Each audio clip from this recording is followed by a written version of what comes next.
Back to news. Telangana కాంగ్రెస్లో చెలరేగిన survey చిచ్చు అధినేతలకు తలనొప్పిగా మారింది. అసలే కష్టాల్లో ఉన్న పార్టీని ఈ కుమ్ములాటలో మరింత ఇబ్బందుల్లో నెట్టేస్తున్నాయి. తాజాగా కోమటిరెడ్డి, ఉత్తమ్ కుమార్ల మధ్య భేదాభిప్రాయాలు టీ కాంగ్రెస్లో కలకలం రేపుతున్నాయి. కుమ్ములాటలను ఖతం చేసేందుకు డిగ్గీ రాజా డైరెక్ట్గా రంగంలోకి దిగాల్సి వచ్చింది. కాంగ్రెస్లో ఫైర్ బ్రాండ్గా మారారు కోమటిరెడ్డి వెంకటరెడ్డి. నల్గొండ జిల్లాలో కోమటిరెడ్డి బ్రదర్స్కు పాల్బాయి గోవర్ధన్ రెడ్డికి పడేది కాదు. సొంత పార్టీలో నేతల్ని విమర్శిస్తూ అధికార పార్టీని పొగడ్తలతో ముంచెత్తుతూ కూడా సంచలనాలు రేపుతారు ఆయన. తాజాగా కోమటిరెడ్డి పీసీసీ అధ్యక్షుడు ఉత్తమ్ కుమార్ రెడ్డిని టార్గెట్ చేశారు. ఇటీవల టీపీసీసీ చేయించిన సర్వే వివరాలు బహిర్గతమవడం తాజా వివాదానికి కారణమైనట్లు సమాచారం. తెలంగాణ వ్యాప్తంగా కాంగ్రెస్ పార్టీ పవనాలు వీస్తున్నాయని తేల్చిన ఉత్తమ్ సర్వేలో కోమటిరెడ్డి సోదరుల ఆధిపత్యం ఉన్న ప్రాంతంలో మాత్రం కాంగ్రెస్ పార్టీకి ప్రతికూల పరిస్థితులున్నాయని పేర్కొన్నారు. ఉత్తమ్ కుమార్ చేయించినట్లుగా చెబుతున్న సర్వే వివరాలు ఆయన సన్నిహితుడు డీసీసీ అధ్యక్షుడు భిక్షమయ్య గౌడ్ వెల్లించినట్లు తెలియడంతో కోమటిరెడ్డి వెంకటరెడ్డి అగ్గి మీద గుగ్గిలమయ్యారు. అవన్నీ ఉత్తమ్ సొంత సర్వేలని, పార్టీని ఆయన కాపాడలేరని వ్యాఖ్యానించారు. గడ్డాలు పెంచుకున్నంత మాత్రాన అధికారంలోకి రారంటూ ఉత్తమ్ను విమర్శించారు వెంకటరెడ్డి. పైగా కాబోయే పీసీసీ చీఫ్ను తానేనంటూ వ్యాఖ్యానించడం కాంగ్రెస్లో కలకలం రేపుతోంది. మరోవైపు అధిష్టానం కూడా కోమటిరెడ్డి వ్యాఖ్యలపై దృష్టి పెట్టింది. ఆయనతో మాట్లాడి నేతల మధ్య విభేదాలు లేకుండా చూస్తా ఉన్నారు పార్టీ రాష్ట్ర వ్యవహారాల incharge Digvijay Singh.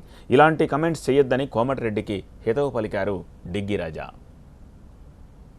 I have heard both sides and it's an internal party matter. We have taken action. No, we have advised him not to make such statements. We have advised him not to make such statements. Komatireddy ఎపిసోడ్పై స్పందించేందుకు PCC chief Uttam Kumar Reddy నిరాకరించారు. ఈ వివాదంపై అధిష్టానం స్పందిస్తుందని అన్నారు ఆయన. నేనేం comment చేయదలుచుకోలేదు. మీరు వేరే అడిగాను. నేనేం కమెంట్ చేయదలుచుకోలేదు. మీరు వేరే అడిగాను. కాంగ్రెస్లో చిచ్చు పెట్టేందుకు టీఆర్ఎస్ చేసే ప్రయత్నాలు ఫలించవని అన్నారు కాంగ్రెస్ సీనియర్ నేత దామోదర రాజనరసింహ. కాంగ్రెస్లో విభేదాలు సృష్టించేందుకు చేస్తోన్న కుట్రల్ని తిప్పికొడతామని అన్నారు ఆయన. కాంగ్రెస్ పార్టీలో విభజన చేసే ప్రయత్నం టీఆర్ఎస్ ఎంత చేసినా కాంగ్రెస్ విభజించబడదు. మేము ఐక్యంగా ఉంటాము, అందరం కలిసి ఉంటాము. రాహుల్ గాంధీ గారి నాయకత్వంలో తిరిగి తెలంగాణలో కాంగ్రెస్ పార్టీని గెలిపిస్తాం.